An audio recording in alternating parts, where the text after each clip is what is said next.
판매한 금액에 한국에요? 한국에. 진짜 전혀 몰랐어요. 음악을 하시려는 분들에게도 좀 도움이 되는 그런 컨텐츠가 됐으면 좋겠어요. 안녕하십니까. 안녕하십니까. 네, 시완이 말하시네요. 이거요? 안녕하세요, 시완 잉.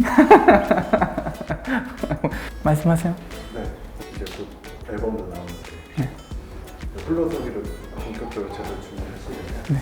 저작권, 신작권이라고 하죠.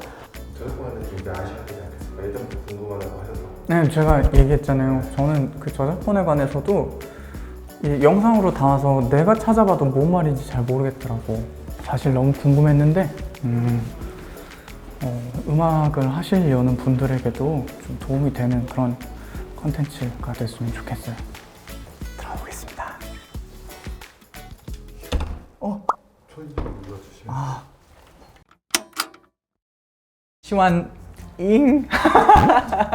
네, 반갑습니다, 잉스들. 네, 오늘은 유통 과정 및 그 음악이 어떻게 나오는 과정 이런 거에 대해서 좀 제 궁금증을 여쭤보려고 찾아왔습니다. 일단은 선생님 소개 먼저 부탁드릴게요. 안녕하세요. 저는 음악 저작권을 관리하고 있는 글로벌 콘텐츠 팝의 대표 황은경입니다. 저희가 뭐 하는 회사냐면 네. 작사, 작곡가 계약을 해서 그분들의 저작권 권익 보호도 하고 저작권 징수를 국내뿐만이 아니라 해외에 있는 그 K-팝 사용자들의 그 저작권 징수도 하고 있어서 작사, 작곡가를 대행, 매니지먼트 해주는 회사죠.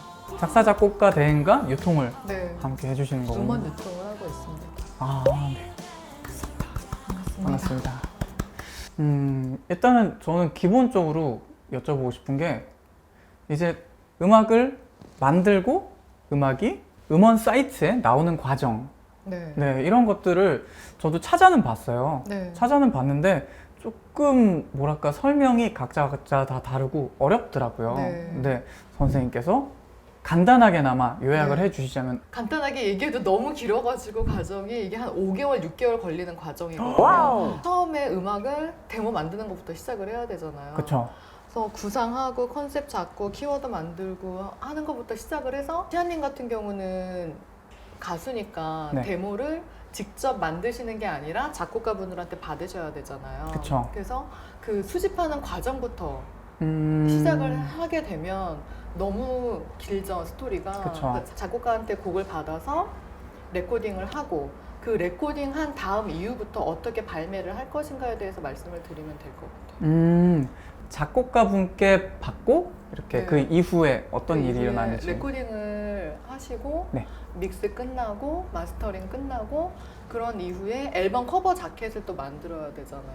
믹스 마스터 앨범 네, 커버 자켓. 뮤직비디오가 만약에 홍보 영상 필요하면 만들고 네. 그다음에 홍보 영상은 그 영상 심의위원회 또 가사 심의를 또 거쳐야 되고 네, 그런 다음에 유통을 어디서 맡길 것인가에 대한 또 그런 또 고민을 또 하셔야 되는데 맞아요. 그 부분을 진짜 모르겠어요. 디지털 음원이라면 유통을 만약에 하게 되면 멜론이나 벅스나 뭐 플로나 네. 네, 그 지니뮤직 이런데 유통을 맡겨야 되는데 그냥 혼자 개인이 음반을 냈으니까 그 유통하고 싶다고 하면은 멜론에서 받아주질 않아요. 그러니까 한 명 한 명 상대하는 그런 회사들이 아니어서 중간에 그 음원을 유통하는 중개 회사가 또 있거든요. 그래서 그 회사를 찾아서 나한테 뭐 홍보나 프로모션을 해줄 수 있는가를 선택을 하셔야 돼요. 만약에 뭐 싱어송라이터다 작사 작곡을 직접 하셨다 그러면 저작권 협회에 등록을 해야지만 멜론이나 그 음원 사이트에서 나오는 그 저작권료를 받을 수가 있어요.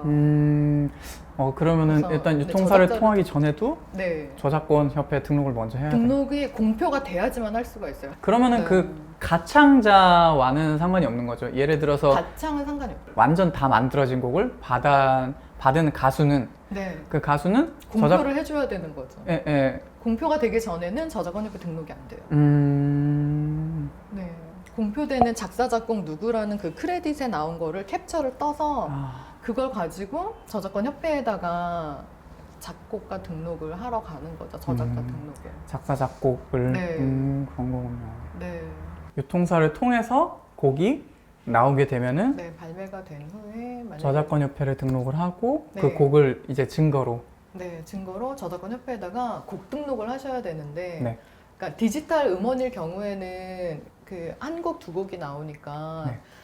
발매되고 나서 저작권 협회에 그 등록을 하면 되는데 작품 신고서 쓰고 작사 작곡가 분들의 그 지분 확인서가 있어야 되거든요. 내가 몇 프로 참여를 했는지 지분 확인서 사인을 한 거에 신분증 사본 붙여셔가지고 네네. 저작권 협회에 등록을 해야 되는 거죠. 근데 아. 그거를 대행을 저 같은 이제 저작권 관리하는 회사에서 해주는 거죠. 계약이 되어 있는 작곡가 분들에 한해서. 아, 아니면 그렇구나. 개인이 직접 하셔야 돼요. 음. 공인인증서 뭐 해가지고 처음에 회원가입은 직접 가셔가지고 회비 내고 네. 등록을 한 다음에 그 다음부터는 온라인으로 곡 등록이 가능하죠. 네네. 네, 그러니까 음반 같은 경우는 기획사에서 그 홀로그램을 사서 붙여야 되거든요. 로열티. 복제권이라고 CD 판매한 금액의 9%를 저작권 협회에다 돈을 내고 네. 그 홀로그램 붙여야 돼요. 그래서 미리 발매되기 한 일주일 전에 저작권 협회에다가 기획사에서는 몇 장 발매할 건지에 대한 뭐 10,000장이면 10,000장, 20,000장 이렇게 해서 그 증지를 사서 붙여서 CD 뒤에 붙여가지고 랩핑을 해야 되는 거거든요. 그 홀로그램이 없으면 불법 CD인 거죠. 저작권료가 지불 안 돼. 저는 그 네. 붙어있는 스티커가 그 네. PR용에는 안 붙어있고 이제 PR용은 샘플이라고 이제 네네. 기매품. 네, 가격이 기매품으로. 네, 그래서 달라요. 네. 아 근데 그런 것도 그냥 붙어있는 게 아니고 다 돈 이게 내고 산 거예요. 인증이군요. 네, 진짜 전혀 몰랐어요. 네. 근데 앨범은 사실 질문을 드릴 생각을 못했었는데 왜냐면 그 앨범을 안 만드는 경우도 있잖아요. 네, 디지털 음원을 네, 디지털 음원만 그냥 발매를 하고 네. 아까 말씀해주신 저작권 협회? 네. 저작권 협회가 있고 국내 이제 두 개가 있죠. 뭐 함께하는 저작권 협회도 있고 네, 실현자 한국음악 협회도 있고. 저작권협회, 실현자협회. 저작권협회는 작사 작곡가를 관리하는 저작권협회는 국내 두 개고요. 지금 저작자로 등록이 되어 있으신가요?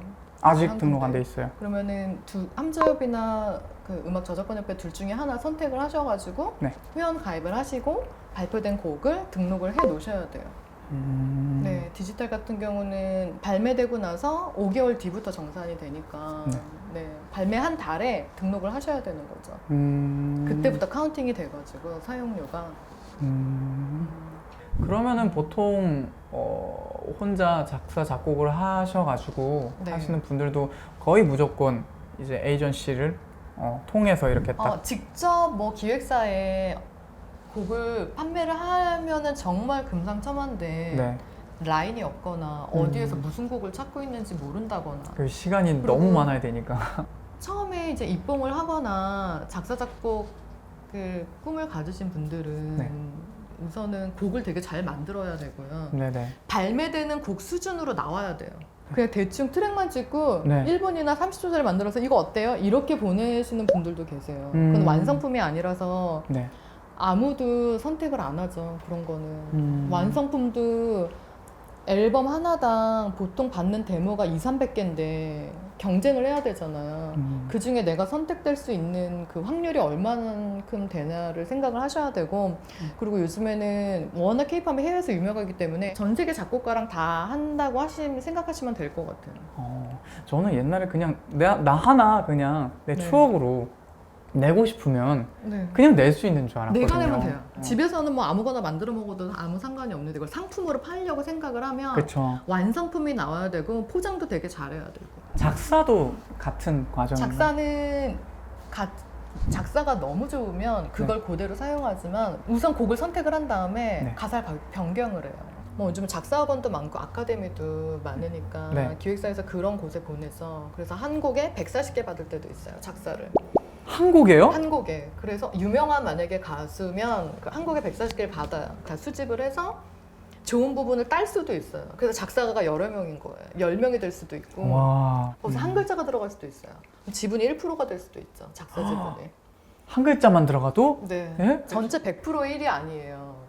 작사 중에 네. 그러니까 이제 작사 작곡 5대5라고 생각을 하시는데 보통 요즘에는 트랙 4, 3라인 4, 작사 2 이렇게 돼가지고 20 안에서 퍼센테이지를 나눠야 되는 거예요. 그래서 협회 등록하실 때 지분화기사를 꼭 써야 되는 게 지분화기사가 없으면 5대5로 등록이 돼요. 아, 없으면요? 네, 지분화기사가 없으면 균등 분할이 돼서 근데 그럼 나는 안 손해를- 쓰는 게 이득인데?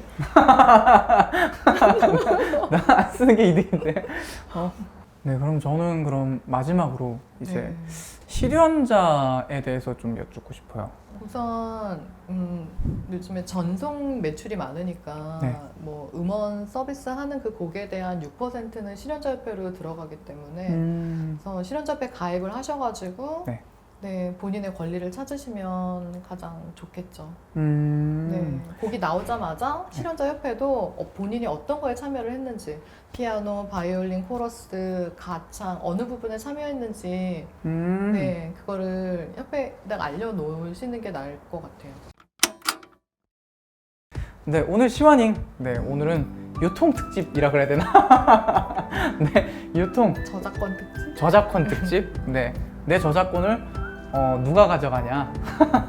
누가 어떻게 뭘 했고 어떻게 가져가냐? 그리고 어떻게 나한테 다시 돌려주냐? 이런 거에 대해서 이야기를 나눠봤습니다. 허심탄회하게.